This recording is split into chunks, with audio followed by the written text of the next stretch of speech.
Okay,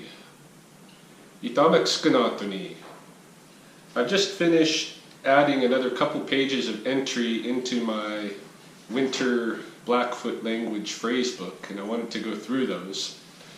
If you're not aware of what I'm doing with this project, you didn't catch my video from the other day, you can find it on my video playlist called Blackfoot Language on my YouTube channel, or if you're seeing this on a Facebook page, if you just roll back the news feed for that page, you'll probably find the other day that I posted a link to the introductory video on the same page as I'm posting this video now.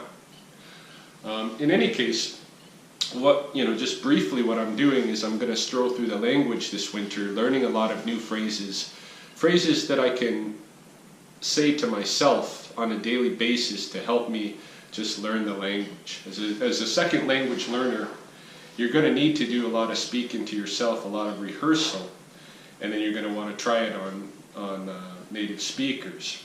This is the same way that a child learns a first language. You pick up some phrase and you use it and you use it and you use it again. And this is, you'll see children playing and using these phrases and talking to themselves at length. This is all part of language acquisition. So, to begin with, I thought, why not start with the verb stem kitsitsipssatohsi. Kitsitsipssatohsi is a verb stem meaning to talk to oneself. So like I could say nitaaksitsipssatohsi, I'm going to talk to myself. Or I even made it more elaborate. The first day I added awat, the prefix awat, which is a revolution prefix, and so it's nitaakawattaisitsipssatohsi. You can make it as complex as that. I won't go back through that lesson, right? We need to get on with the new stuff. But I wanted to say that verb stem that I introduced, kitsitsipssatohsi, is an intransitive verb stem. So we're going to start getting into the grammar right away here. Blackfoot language has been analyzed as having 4 different types of verb stems.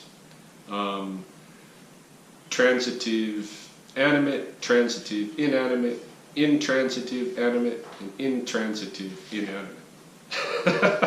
So what it means is basically you have verbs that are transitive and intransitive. And what that means is if it's transitive, it's being done to someone else or to something else. And it's explicit within the sentence, within the phrase.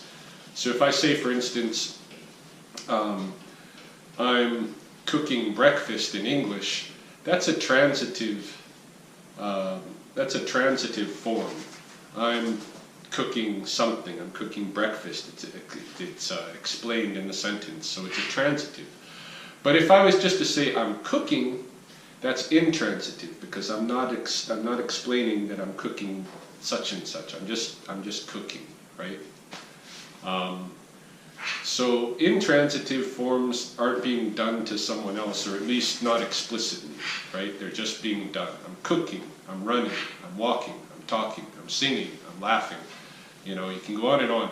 All these different intransitive forms. And then sometimes you just need a little change to the verb stem to make it a transitive, to where you're doing it to somebody else. So in my example the other day, I did use at the end a transitive form.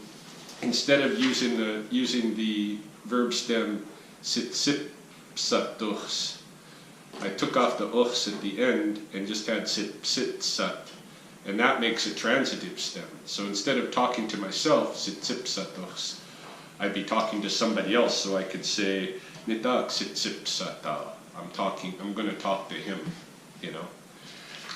So anyway, today I want to work a little bit more with the intransitive verb stems and the different affixes that we already covered. We covered the first person affix nit. So if I took that old verb kitsitsipssatohsi, if I just say Niitsi'powahsin, just add that nit to it. Niitsi'powahsin means I talk to myself. The second person prefix git, so kitsitsipssatohsi. you talk to yourself. The third person suffix wa, so I could say like kitsitsipssatohsi, that wa at the end means he's talking to himself or she's talking to herself. Kitsitsipssatohsi. I used the future tense, ak, I introduced that, so nitaaksitsipssatohsi, I'm going to talk to myself. And I also introduced the durative aspect, so nitaaksitsipssatohsi, I am talking to myself. So those things, I want to repeat those things again, but with a new verb stem. So today's inanimate or animate intransitive verb stem, animate intransitive, which if you're using the Don France, Norma Russell, grammar, dictionary, and all that stuff, there's a symbol for an intransitive animate verb stems like we're talking about, and it's a VAI. So the VAI stem that I'm going to use today, that I'm going to work with today, is ipookaki. Ipookaki means to wake up. To wake up. And again, it's intransitive. You would use a different stem to talk about waking somebody up. This is just to wake up, right? So if I say Niitsi'powahsin, I add that first person prefix nit, just like before. Niitsi'powahsin. That means I woke up. I woke up.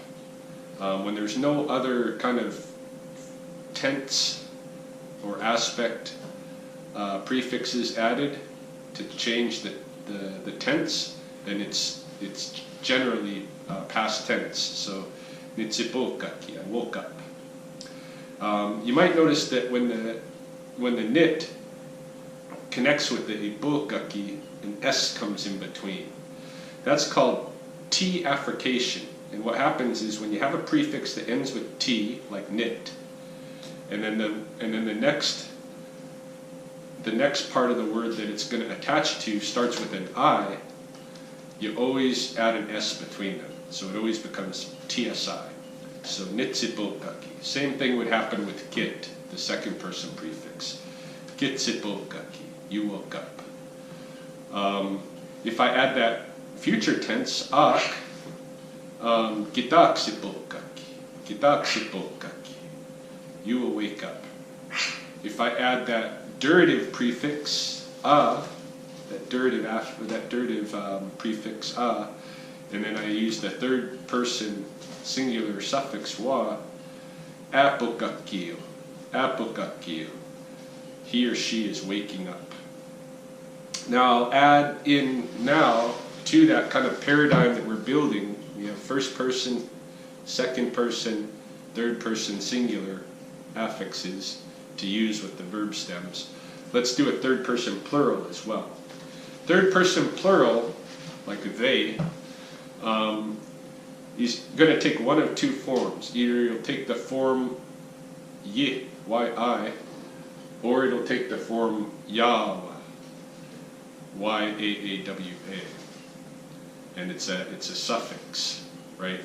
So the difference between them is it'll take the short form if you're going to already say who's the subject of the verb afterward, right? So for instance, and before I get there, I guess, I'm also going to add, well, let's just start there, although I don't have this written down. Let's just use ipookaki, like we used before. Ipookaki, he's waking up. Now we want to say they're waking up. We can say ipookakiyaawa, they're waking up. Or if we're going to talk about who they are, then we use the short form. Ipookaki omiksi nitaaksitsipssatohsi. Those dogs are waking up. So the example that I actually wrote down, though, is adding a couple of more affixes to the beginning.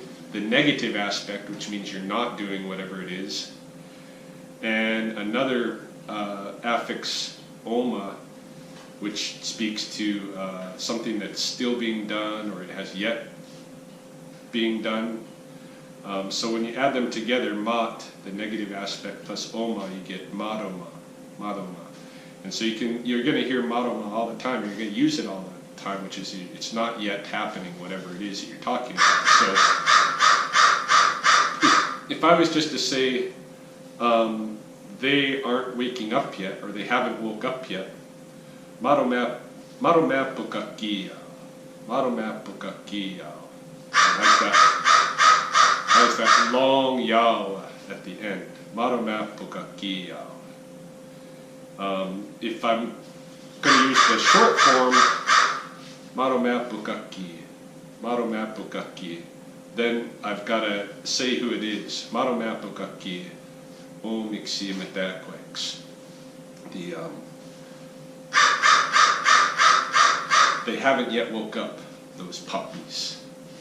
So that's kind of the typical sentence structure in Blackfoot. The subject is often said after the verb, and in that case you use that short form. Maatomaipookaki, nitaaakawattaisitsipssatohsi. Alright, so we'll stop there. So far we've got intransitive verb stems that we're using. We've got first person affixes, second person affixes, and third person singular and plural affixes.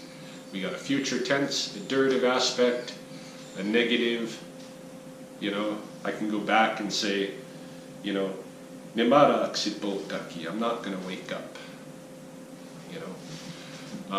Now I can start playing with things and making a lot of different constructs out of these very few pieces. So stop there, and hopefully tomorrow I'll have another piece to add. Again.